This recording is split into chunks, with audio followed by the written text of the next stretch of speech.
بسم الله الرحمن الرحيم الحمد لله الصلاة والسلام على رسول الله أما بعد.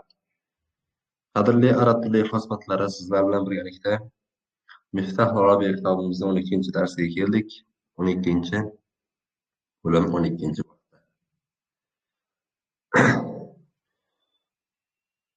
Mavzuyimiz hal ta'lam, bilasizmi?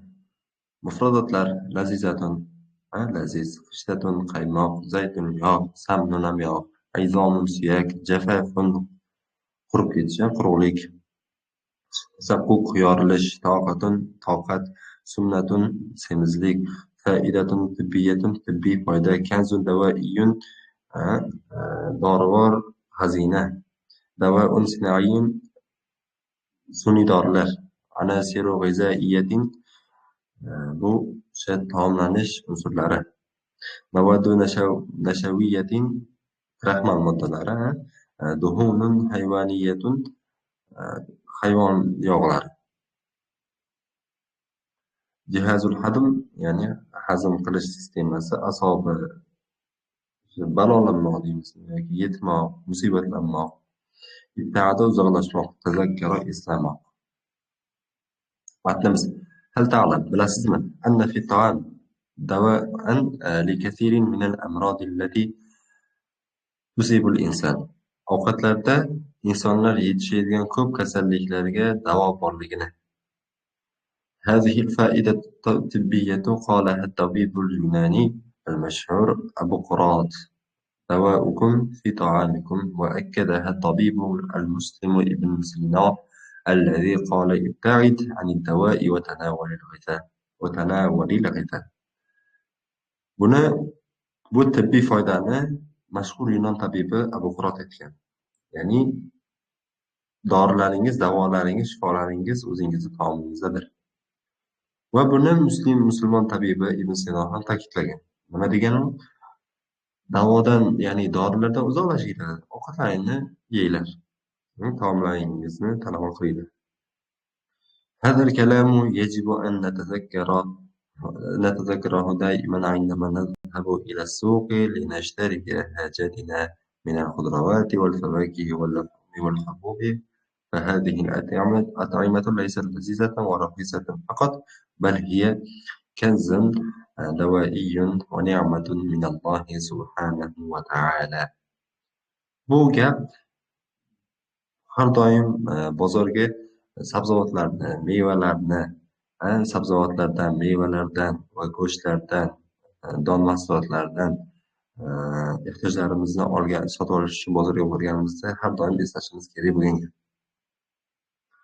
Bu taomlar faqatgina shirin va arzon bo'libgina qolmay, balki u tibbiy jihatdan ham o'sha xazinadir, davo xazinasidir va Alloh taoloning ne'matidir. فيها فائدة كبيرة لجسم الإنسان وشفاء لكثير من الأمراض. Bu tepadagi yuqorida sanalgan Alloh taoloning ne'matlarining ichida insonlarni ko'p kasalliklarga shifo, insonni jismi uchun katta foyda bordir. Va hiya afdalu min ad-dawa'i sina'i. Bu sun'iy doridan ko'ra afzaldir. يحتاج جسم الإنسان إلى أطعمة متنوعة فيها عناصر غذائية كثيرة. Insonning jismi unda taomlanish unsurlari bo'ladigan turli xil ovqatlarga muhtoj. Va hadhihi al-anasir, bu unsurlar nima? Bu moddalar nima? Avvalan mawadul dihniya, ya'ni yog' moddalar. Va taksiru fil zayt, yog'da ko'p bo'ladi, va samn, yog' degani va qishda qaymoq. Va duhun ham yog', hayvon yog'lari. وهي مهمة لصحة الجلد والحفاظ عليه من الجفاف والتشقق. Bu modda nimaga kerak? Bu modda terini salomatligi va qurib ketishidan va yorilib ketishidan saqlamoqlik uchun muhimdir. ثانيا المواد النشوية، kraxmal moddasi. وتكثر في الخبز والبطاطا والحبوب والسكريات كسكر المائد والحلوى والفاكهة. Bu modda qaysi mahsulotlarda ko'p bo'ladi? Nonda, kartoshkada, donlarda, va shirinliklarda, shakar mahsulotlarida, oddiy oq shakarda, misol uchun dasturxon shakari yoki bo'lmasa holva va mevada ham bor. وتساعد في الحفاظ على صحة الجهاز الهضمي. Bu nima uchun yordam beradi? Kraxmal moddasi bu ovqat hazm qilish sistemasini salomat turishiga. وهي التي تعطي الجسم طاقة. Va u o'sha insonga ovqat beradigan narsadir, ya'ni chidam. Uchinchi, al-proteinat, protein mahsulotlari. Yani oqsil وتكثر في الألبان والأجبان واللحوم الحمراء. Bu qaysi mahsulotlarda ko'p bo'ladi? Sutlarda, pishloqlarda va qizil go'shtlarda. وكلها مهمة. Hammasi muhim. في بناء العظام الإنساني وحماية الأسد. Tishlarni himoya qilishlikda va suyaklarni yaxshi o'sishligida bu muhim. رابعا الخضروات والفواكه. الخضروات والفواكه. To'rtinchi mahsulda kerak bo'ladigan narsa insonni jismini sifatli yaxshi qilmoqligi uchun bu sabzavot va mevalar.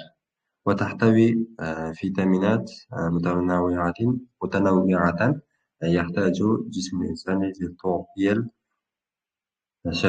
النشاط والقوة. Inson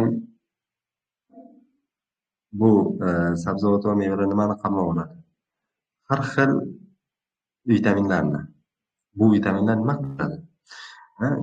Qanaqa vitaminlar sifat kelyapti? Insonni jismi insonga quvvat va kuch-quvvat bermoqligi uchun kerak bo'ladigan vitaminlarni bu mahsulotlar o'z ichiga qamrab olar ekan.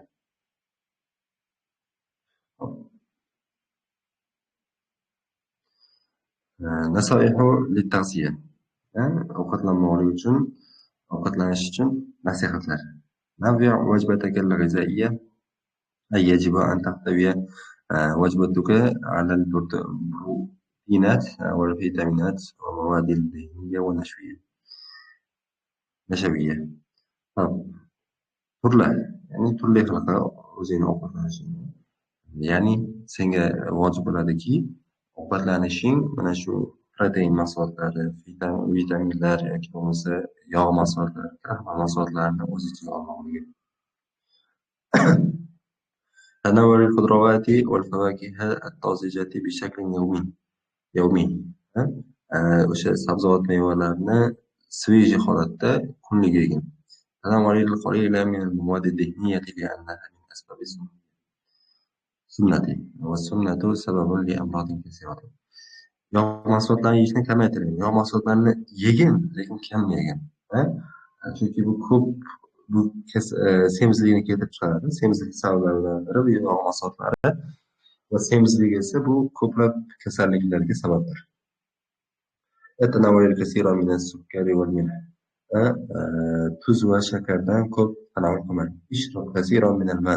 Suvni ko'p ichgan va xosatan fi sabah. Xosatan o'sha tong vaqtida suvni ko'p ichmoqlikni tavsiya beradilar. Marisil riyada, sport bilan shug'ullaning.